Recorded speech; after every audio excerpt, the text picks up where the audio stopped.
will start off by introducing myself. I'm known as Frenemy. I'm an illustrator and street artist.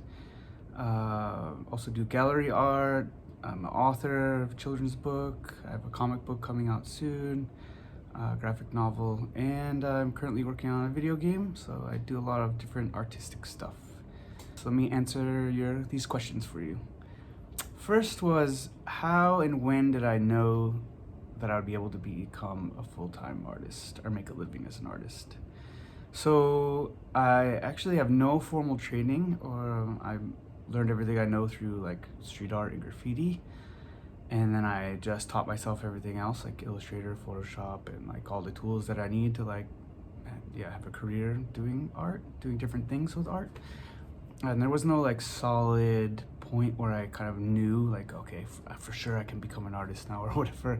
And I'd never started off doing it thinking it was something that would lead into a career. I worked as a grocery store manager, and I would come home every night and draw and paint all night long as kind of my like release after work. And then I did street art for fun, which is something I loved doing.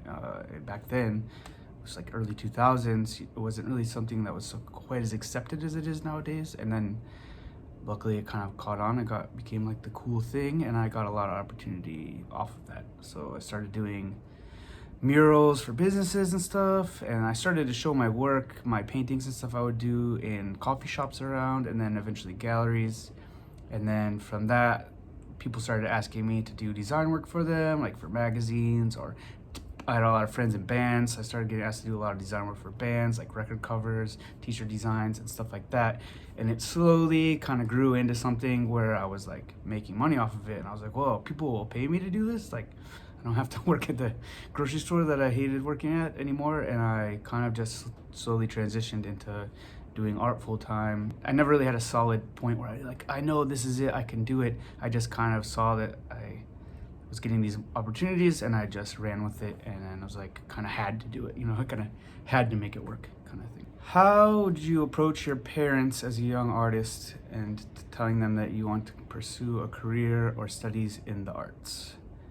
As I said, I'm a self-taught artist, so I've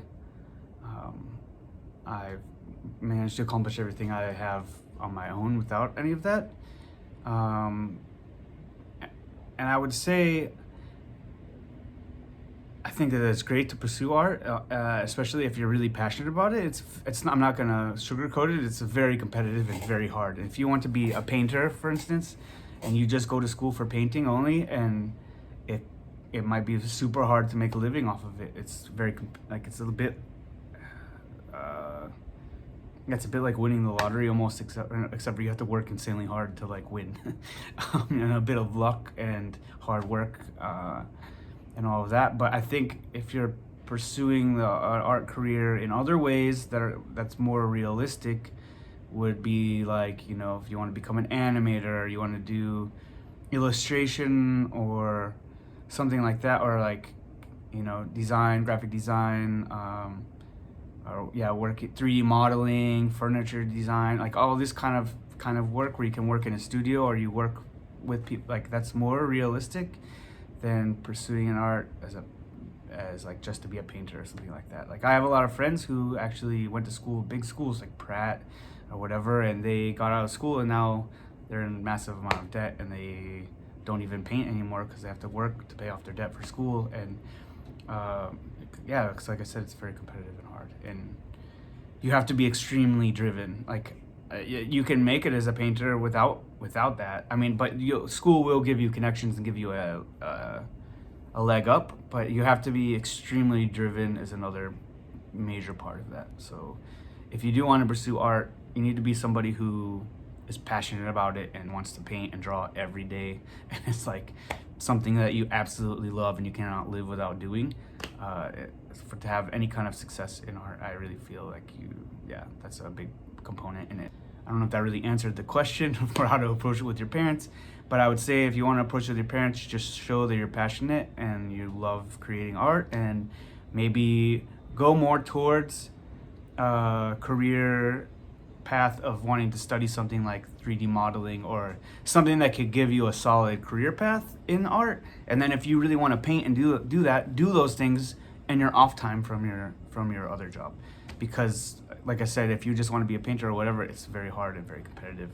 So do something that will bring you that solid income, and then chase your other passion in art in the other ways in your off time. Yeah, hopefully that kind of answers the question. So, do I have any advice for young artists? Yeah, I have a lot of advice actually. So, I think I'll start with finding your own voice. I know a lot of young artists might struggle with like having their own style or whatever, and that just takes time and creating a lot of art. Every artist steals. There's a difference between stealing and plagiarizing. So when you're trying to develop your voice and your own art style or whatever, you don't want to create the art that's the same as your favorite artist, because they're them and you're you, and they've already probably made a name for themselves for that art style. So if you're directly copying that, you're not going to get anywhere. So like for me, for instance, I have built this whole universe and world around my art and characters and all of that. And I was really influenced from Dr. Seuss when I was a little kid, Where the Wild Things Are, different cartoons I loved, comic books, all these kinds of things. And I would take a little bit from here and a little bit from there and mash them together to create my own voice. And also, so like I have my graffiti background, so I'm super influenced from street art and graffiti. It's all the way I use color and all of that stuff. And then like all the cartoons and all the comics and stuff I like the way that this monster kind of looks, or I like the way they draw eyes, or I like the way that this mouth looks. And I would take little bits from here and there, and I would put a little bit of myself into it, and then slowly over time created my own voice and my own world. And you can do that with whatever your art form is, whether it's sculptures or painting or whatever, music. That's what musicians do. Musicians take influences from different places, and then they eventually develop their own thing. And that takes also a lot of making bad art. You make a lot of bad art before you get to the good stuff. So if you're always painting and drawing, I've made thousands and thousands of paintings and drawings over the years, and a lot of it was bad, and that's okay. You have to, the more bad stuff you do, then you adjust. The next time you make something better, next time you make something better, until eventually you're making a lot of good stuff. So don't give up. Work hard at your craft, and eventually the style will come. Your own voice will come. The second advice I would give is, like I said earlier, that art is hard, and if you're leading with your passion for creating, then I think good things will come. And it's okay if you have to work a different job at first, or for the whole time. If you never make it in art, but you love creating art, never let the quest for money or fame or likes on Instagram or whatever like ruin your love of creating. Because for me at least, my whole life is art. I love creating, I love drawing, I love painting. And if suddenly Instagram was gone tomorrow and we didn't have internet, I would still be drawing and painting and creating every day, because it's something I have to do because I love doing it. And if my focus was suddenly not the craft and not the art, but like, how am I going to get likes, or how am I going to get famous, or how am I going to make art that people want to buy or whatever, then I think I'll have ruined art for me at least. And I really believe that when those are your focuses and not your art, not like creating good art, your focus is like creating art for other people, or like with other people in mind at least, I feel, or then you're not going to create good work. I feel like the best work comes from creating the art that you want to see in the world. So that would be the other advice, just to make art for you first and others people second, and not be focused on fame and likes and all of that, because that's not a good way to go about things. It's backwards, like I never thought I would have any success in art. I just did it because I love doing it. And the more I created and the more I put out into the world, the more people paid attention to it, and the more opportunities I got and stuff like that. But if I had started out just thinking, okay, how can I get famous?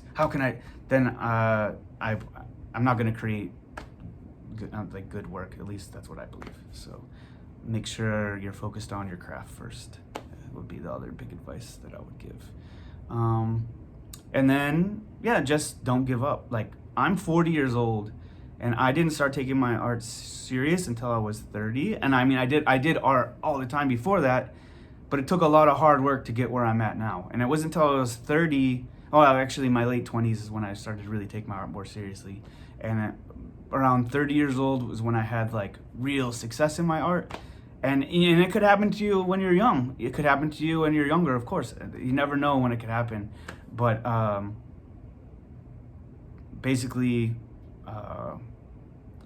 because I was really passionate about it and worked hard at it, it happened to me when I was a little bit older, and that's fine too. And so don't think that, a lot of young people tend to think that when you're old, your life is over and you're old now, whatever. And that's crazy. Like, you can have success at any age. I'm 40 now. I have a video game coming out with my world of characters. Like, it could be any age that you're doing cool stuff. So don't put an age limit on yourself that, oh, I'm 25 and I have to have done this. Like, it's the wrong way to think. Like, at any age, you can accomplish anything if you're passionate and hardworking. And yeah, with a bit of luck, like I said. So that's some other advice I would give. And the last thing I would say, and I said this earlier, but if you're wanting to be a freelance artist, diversify. Make sure you have more than one thing you do. Like, if you're a painter, also try to do illustration, or try to do, because then you have the opportunity to like brand collaborations or whatever. Like, I've designed cans for drinks, I've designed illustrations for magazines, I've designed skateboards, I've designed puzzles. This was like for a puzzle company. I've done shoes. I've worked with Converse All-Stars. I've worked with Universal Music. Right now I'm working on a video game with the Sandbox video games. So I have a lot of different, I tattoo, as I mentioned earlier. So I paint murals, which is where I got my start. Like, I do a lot of different things to bring in income. Art toys, basically the list goes on and on. I'm always trying to make sure I have more than one thing that I can do artistically to bring in the income. So that is a big help if you want a career as a freelance artist. Thanks for listening to me ramble, and I hope some of those answers help you. Thanks.